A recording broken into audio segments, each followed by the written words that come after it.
Seperti yang saya jelaskan tadi, bahwa berkenaan dengan status hadis itu adalah ijtihad.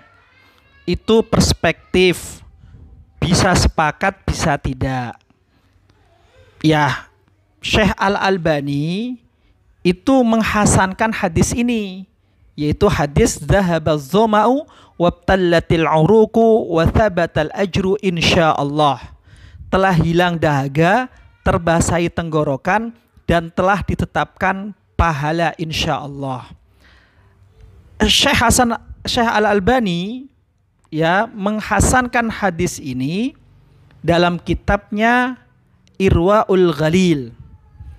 Nah, seperti yang saya jelaskan sebelumnya, problemnya adalah di Marwan ibn Salim al-Muqaffa. Di sini juga Syekh Albani ya bercerita tentang Marwan ibn Salim al-Muqaffa. Apa kata beliau?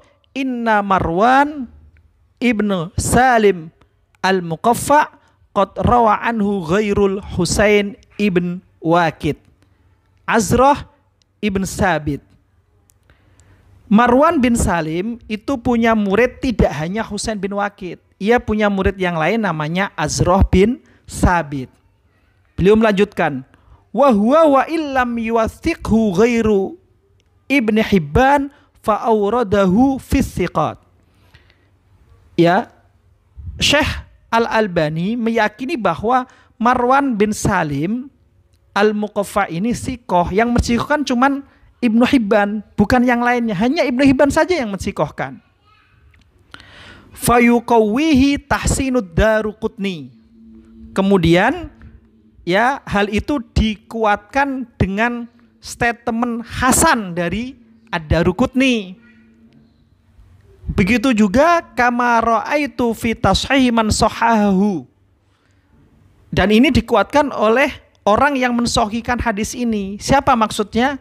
Adalah Al-Imam Al-Hakim. Ayo kita runut bareng-bareng deh. Syekh Albani, yang pertama Syekh Albani itu punya kitab namanya Tamamul Minnah. Di dalam kitab Tamamul Minnah, Syekh Albani itu menyatakan Al-Qa'idatul Khamisah, kaidah yang kelima, adamul i'timadi ala tawthiqi Ibn Hibban.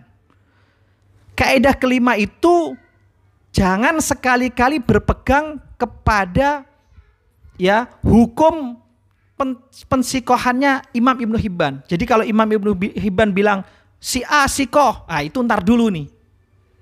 Nah, di situ Syekh Albani menjelaskan bahwa Imam Ibnu Hibban itu menyelisihi banyak ulama katanya.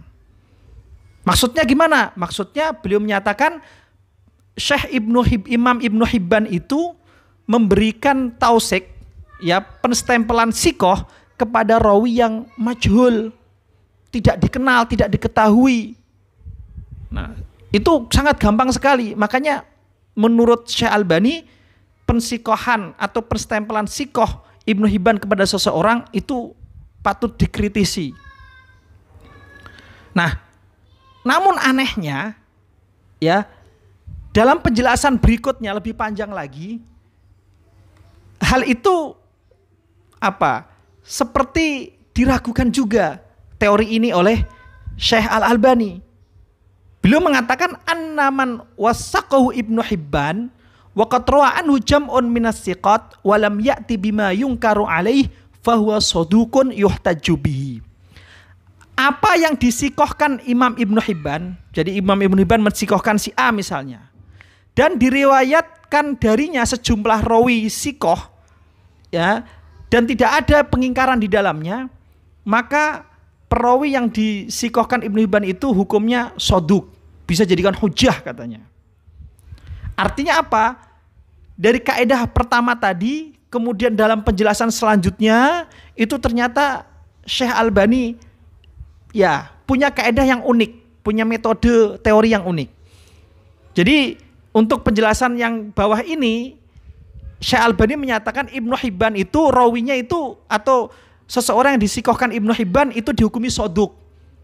Oke, diterima dalam level kapabilitasnya diterima. Dengan catatan ia memiliki murid lain. Yang kedua, hadisnya nggak ada yang mengingkari atau nggak ada yang bertentangan. Maka di sini lalu Syekh Al-Albani menyebutkan ada kok muridnya Marwan bin Salim, yaitu Azruh bin Sabit. Tetapi balik-balik ya, Syekh Nasiruddin itu hanya berpegang pada pensikohannya Ibnu Hibban, yang mana sangat beliau kritik. Nah, tetapi ujung-ujungnya ya Syekh Al-Albani berpegang atau berpatokan kepada ya Al-Imam Daruqutni yang menghasankan, yang bilang isnadu hasan, juga berpegang pada Al-Hakim yang mengatakan sanadnya sahih.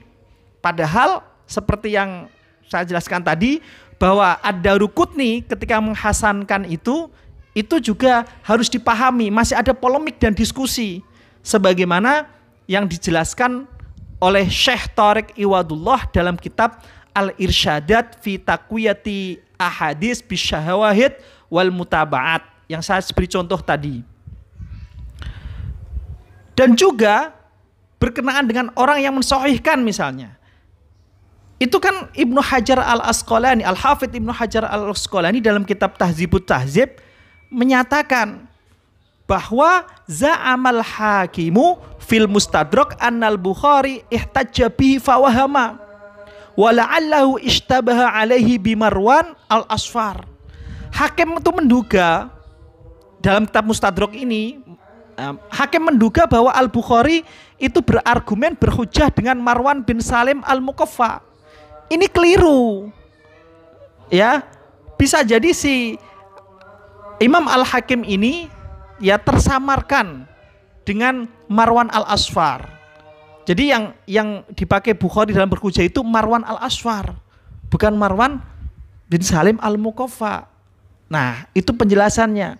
Jadi dari penjelasan ini maka status hasan terhadap hadis Dhahabadz Dhama oleh Syekh Al-Albani patut dikaji lagi, patut dikritisi karena ternyata di dalamnya masih ada trouble yang harus mendapatkan perhatian khusus.